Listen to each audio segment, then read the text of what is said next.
su nave tomaría tiempo en ser reparada. Desde arriba ya se le había dicho que no le darían otra nave pues tenían prioridad para sus propios pilotos, pero sí le brindarían los pocos repuestos que estarían dispuestos a entregarle para que ella misma llevase a cabo las reparaciones con la ayuda de quien quisiese prestársela, pues tampoco le enviarían técnicos o mecánicos.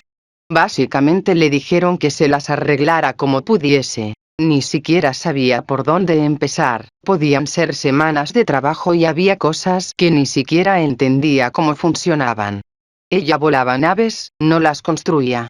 Se sentía tan sobrepasada por todo lo que había que hacer que le dio un profundo trago a su cantimplora antes de ponerse a trabajar. Tuvo suerte de que Dorn le dejara un par de sus mecánicos para que le ayudasen, e igualmente el contrabando que usaban para adquirir armamento le fue de utilidad para conseguir piezas extras, principalmente para el ala faltante y el cristal de la cabina, que era mejor reemplazar que intentar reparar. Aún así los repuestos fueron insuficientes y pronto se quedó sin material para poder seguir trabajando. Dado que aún sentía el cuerpo algo cansado y que el dolor en su frente le impedía concentrarse por completo, agradeció en parte la pausa, pero por otra parte no podía dejar su nave a medias. Sabía que no le entregarían más piezas de las que ya le habían dado, por lo que tendría que buscar otra forma de obtener los repuestos que necesitaba. Pensó que si hablaba con Dorn él podría ayudarle de alguna forma, por lo que decidiría ir en su ayuda. Para su asombro y desconcierto, en cuanto salió del hangar para buscarlo vio aparcada la nave de MacLeod a unos 20 metros de ella. Pensó que el cansancio la estaba afectando otra vez, que su mente ya estaba demasiado exhausta y eso le hacía ver cosas, pero al sentir el frío del metal bajo su mano tras posarla sobre esta supo que la nave era real, y que MacLeod estaba aquí. Eso hizo que tuviese más interés en ir con Dorn, por lo que fue hacia la habitación que era usada como sala de mando al intuir que ahí era donde debían estar, pero al acercarse los dos soldados que hacían guardia junto a la puerta le cortaron el paso. Dorn salió a comprobar qué ocurría al escuchar el forcejeo y ordenó a los soldados que la dejasen. Ella ha sacrificado bastante por nosotros y sus heridas son prueba de ello, se ha ganado el derecho de estar aquí. Dorn se había vuelto el único a quien ella podía decir genuinamente que se había ganado su respeto, pese a que aún le parecía algo extraño y seguía sin acostumbrarse del todo a su actitud tan positivista, pero no era como que le afectase en algo. Luego de que los guardias se hiciesen a un lado ella pudo entrar, y ahí, del otro lado de la mesa de planificaciones junto a un oficial de rango menor, estaba MacLeod. Lo primero que pensó Courced era lo similares que eran en edad a simple vista. Sin saber por qué realmente llamó su atención el que también fuese un zorro, los habitantes de este planeta eran en su mayoría roedores y lagomorfos salvo contadas excepciones como Dorn. De pelaje castaño y cabello corto, este permaneció de brazos cruzados mientras le dirigía un saludo con un simple gesto con la cabeza. Los ojos azulados de ella se cruzaron con los ojos verdosos de él cuando ella devolvió el saludo casi por inercia. Ese breve lapso de apenas un segundo a ella pareció hacérsele eterno, incluso cuando ya no se dirigían la mirada Courced seguía sintiéndose incómoda.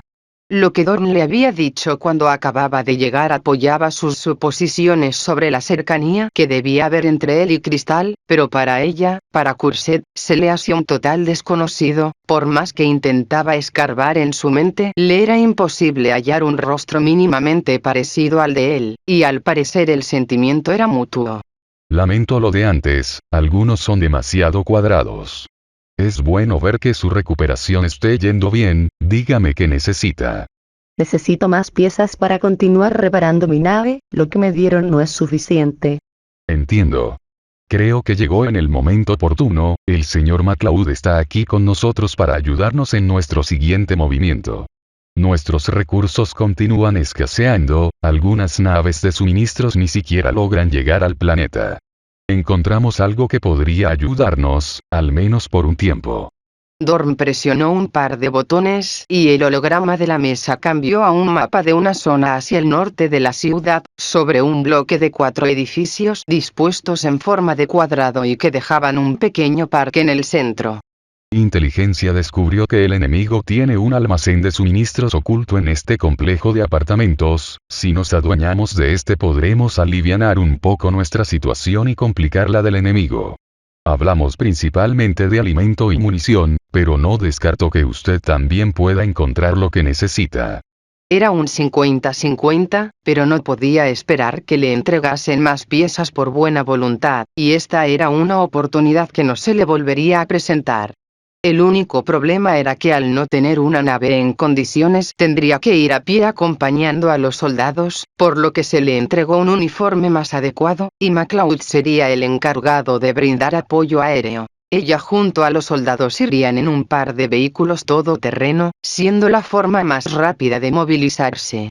El vehículo de tracción no era nada comparado con volar, el interior del transporte era apretado con una sensación de encierro que bordeaba lo claustrofóbico, era también muy movido, todo a su alrededor se sacudía incluyéndola, y era tan ruidoso que ni siquiera podía oír sus pensamientos. El viaje también se le hizo tediosamente largo, el mal estado del terreno y la gran cantidad de calles obstruidas hacía que el transporte tuviese que maniobrar de un lado a otro constantemente, y en cierto punto Courcette creyó empezar a sentirse algo mareada. Por fortuna para ella llegaron a su destino antes de que acabase devolviendo lo poco que había comido los últimos días. Se detuvieron a aproximadamente 1 kilómetro del edificio que iban a asaltar, desde ahí seguirían a pie. El clima imposibilitaba el reconocimiento aéreo y desconocían el tipo de defensas que podría haber montadas, y avanzar en los vehículos sería muy riesgoso si se encontraban con cohetes o cañones. Courcette avanzaba al final del grupo de 20 hombres, había aceptado llevar un uniforme por su protección, sin embargo se había negado a llevar un rifle por considerarlos más un obstáculo si quería llevarse piezas con ella, por lo que llevaba únicamente su blaster. El lúgubre edificio de 4 pisos se hacía cada vez más y más grande con cada paso que el grupo daba en su dirección, aparentemente abandonado, pero completamente conscientes de que en su interior sus defensores estaban atrincherados y más que preparados para hacer frente a casi cualquier fuerza atacante. Courcette miraba al cielo constantemente buscando la nave de MacLeod entre las nubes, podía ver la diminuta silueta de la nave en lo alto, volando en círculos sobre el grupo y el edificio. El solitario sonido del viento, el cielo completamente gris y la silueta de la estructura de concreto daban como resultado un ambiente tétrico y espeluznante. Cuando el grupo estaba a menos de 300 metros, una atronadora detonación rompió el silencio y uno de los soldados se desplomó sobre la nieve.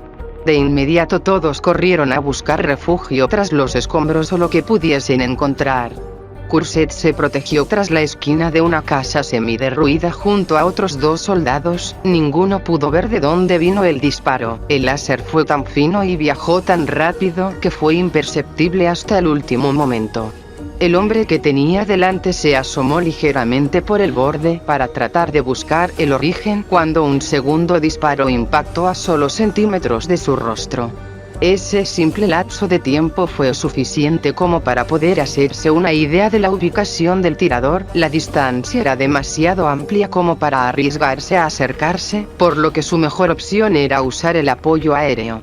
Tras un par de minutos ocultos, MacLeod descendería hasta estar a solo 100 metros del suelo y dispararía repetidamente contra la posición marcada para luego volver a ascender. Mientras se elevaba, múltiples disparos al cielo irían dirigidos hacia su nave que tendría que esquivar hasta salir de su radio de alcance con la altura. Ese tipo de disparos indicaban la presencia de un arma antiaérea en la zona, cosa que no se había mencionado y no aparecía en los mapas del área. MacLeod pudo ver el arma en su ascenso, una pieza ligera situada en la azotea del edificio de la izquierda, por lo que era una tarea más a realizar. El ataque aéreo les abrió una brecha que usaron para cerrar la distancia sobrante hasta llegar a los muros del edificio y se pegaron a ambos lados de la entrada. 2 hombres se dispusieron a cortar el candado que cerraba el gran portón metálico, mientras los demás vigilaban las ventanas superiores, atentos a que nadie les arrojara algo desde las alturas. Apenas estaban comenzando y Curset ya tenía la adrenalina suficiente como para olvidarse del cruento frío, y se encontró a sí misma con la respiración agitada tras el pasamontañas mientras revisaba su arma. Cuando la puerta estuvo abierta, 3 granadas de gas fueron arrojadas hacia la pequeña plaza del interior. Uno a uno los hombres fueron ingresando en 2 filas, mientras Curset se ponía más tensa, esperando el momento en que le tocase entrar. Cuando el hombre que tenía delante empezó a avanzar, Curset lo siguió de cerca hasta cruzar la entrada e introducirse en la nube de humo. Sin saber bien qué hacer, trató de buscar un lugar donde cubrirse hasta divisar un pilar tras el que pudo protegerse cuando los disparos empezaron a pasar a través del humo. Cuando la nube se disipó, Curset pudo observar el caos que había a su alrededor. Los disparos venían de cada piso y ventana, y en la posición en la que estaban se encontraban demasiado expuestos. Apenas podía asomarse unos milímetros por el pilar, pues la intensidad del fuego la tenía inmovilizada. A donde quiera que viese podía ver al resto de los soldados en posiciones igual de complicadas. Nadie podía siquiera levantar la cabeza, y disparar a ciegas era lo único que podían hacer. Curset no era capaz de contar los muertos, pero asumía que las bajas eran cuantiosas por los múltiples cuerpos que veía. A solo centímetros de ella había un cuerpo con 3 disparos en la zona del pecho, entre los orificios cauterizados producto de los impactos de láser. Curset pudo notar que el cuerpo tenía encima una pequeña radio de la que emitía una voz que no dejaba de solicitar que alguien respondiera, voz que a ella solo podía parecerle la de MacLeod. A duras penas Curset pudo acercarse a recuperar la radio, arriesgándose a acabar como el tipo de la radio, pero en lugar de usarla ella misma, prefirió lanzársela al hombre que tenía más cerca, quien sí pudo usarla para pedir apoyo antes de acabar todos muertos. Aún con la dificultad por el constante acoso del cañón antiaéreo, MacLeod se las pudo arreglar para poder acercarse fuera del alcance del arma para atacar el edificio enfrente de ellos. Los disparos pasaron peligrosamente cerca, pero por suerte ni Curset ni ninguno de los soldados resultó alcanzado. La pasada de MacLeod también logró crear una abertura por la que los soldados pudiesen salir de la plaza y poder ingresar al edificio oeste por una de las aberturas generadas por las explosiones. Sin embargo, las cosas no eran mejores en el interior. El reducido espacio hacía que fuese igual de difícil moverse, pero por lo menos había más lugares en donde ocultarse.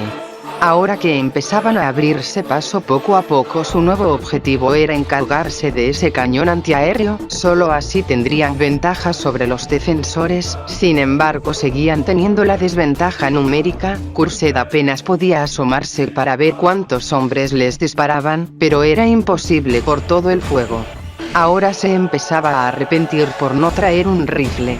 La labor de despejar cada piso era tan ardua como se lo imaginaba. Cada esquina era una trampa mortal y constantemente caían granadas por las escaleras. Las explosiones y disparos rebotando en los muros del reducido espacio le destrozaba los oídos. Los constantes destellos de láser apenas le dejaban distinguir algo y ni siquiera podía ponerse de pie, pues igualmente les disparaban desde los edificios conjuntos, por lo que debía estar constantemente agachada si no quería recibir un tiro desde una ventana. Gracias a las pocas granadas de humo restantes, pudieron abrirse paso por los pisos superiores hasta que la mitad del primer edificio ya estaba bajo su control, pero aún así no era suficiente. Por sí solos no podían hacer mucho, y era cuestión de tiempo antes de que el enemigo volviese a retomar terreno. Curset se las arregló para llegar hasta el último piso. Por encima de ella estaba la azotea y el arma antiaérea. Por las ventanas que daban hacia el exterior del bloque, podía ver a MacLeod esquivando los disparos del antiaéreo. Si esa arma continuaba funcionando, no podrían recibir apoyo desde el aire, y cada vez se arriesgaba más a que recibiese un impacto severo. No podía creer lo que iba a hacer. Mientras todos estaban ocupados matándose entre sí, Curset se escabulló por las escaleras hasta llegar a la azotea y esconderse tras un par de cajas de munición. El artillero estaba demasiado distraído con MacLeod como para percatarse de su presencia, por lo que no fue difícil para ella acercarse con cuidado hasta estar detrás de él y darle un disparo por la nuca. Luego, tras apilar las cajas de munición alrededor del arma, activaría una granada y la dejaría dentro de una de las pilas de munición y se alejaría tan rápido como pudo. La explosión fue tan violenta que la sacudida pudo sentirse en los 3 pisos que había por debajo e incluso abriendo un agujero en la azotea. La eliminación del cañón le permitía a MacLeod poder hacer ataques más seguidos y efectivos. Gracias a eso ahora podían limpiar las habitaciones de un edificio mientras él atacaba a los otros. De esa forma las defensas por delante estaban más debilitadas, haciendo la labor mucho más fácil a comparación. Courcette estaba demasiado cansada como para seguirle el ritmo a los soldados. La quemadura en su frente le estaba empezando a molestar, por lo que prefirió quedarse atrás y solo seguirlos de cerca. En un momento empezó a sentir la tibiedad de la sangre en su frente acompañado por un creciente ardor. También le hubiese gustado traer un botiquín. Si tenía suerte podía encontrar algo entre las cosas que tenían los soldados, por lo que mientras sus compañeros seguían combatiendo ella empezó a revisar habitaciones buscando algo para atenderse a ella misma. Tras revisar varias puertas entró en la que parecía ser un cuarto en un claro estado de abandono. En una esquina pudo ver varios pertrechos, entre ellos algo de vendaje. No era mucho pero le serviría por ahora hasta volver al almacén. Courcette se sentó en la cama sucia que había junto a la ventana tapeada, claramente usada por uno de los ocupantes. Mientras removía el vendaje antiguo echó un vistazo a su alrededor. Había una cómoda junto a la cama con todos los cajones abiertos y la ropa de su interior regada por el suelo. Solo con verla Courcette pudo saber que la habitación había pertenecido a un niño. No pudo sino quedarse observando al vacío del cuarto destrozado con la herida de su frente expuesta. Para cuando volvió en sí misma, al sentir la sangre bajando por un lado de su ojo, se percató de que los disparos ya habían cesado, por lo que se apresuró a ponerse el vendaje nuevo y dejó atrás el cuarto con el blaster en las manos. Al asomarse hacia la plaza central vio que los vehículos de transporte estaban estacionados a ambos costados, y los hombres estaban revisando y cargando varias cajas en estos. Dio un suspiro al ver que ya había terminado el calvario y bajó las escaleras para reunirse con los demás antes de que se fueran sin ella. Su intención no era quedarse en el edificio, estaba demasiado adentrado en territorio hostil y no era viable si el enemigo intentaba retomarlo. La idea era cargar todo en los transportes y largarse antes de que llegasen los refuerzos, que a estas alturas les sorprendía que aún no hubiesen llegado, por lo que al encontrar lo que estaba buscando ella misma lo cargó en el transporte. De los 20 hombres que habían participado de la operación solo 7 además de ella habían regresado. Todos le aplaudieron a Courcette por la destrucción del cañón cuando volvió al parque, e incluso el propio MacLeod se le acercó para darle las gracias con una sonrisa en el rostro. Una vez estuvo de vuelta en el almacén, cosa que solo la hizo sentirse terriblemente incómoda.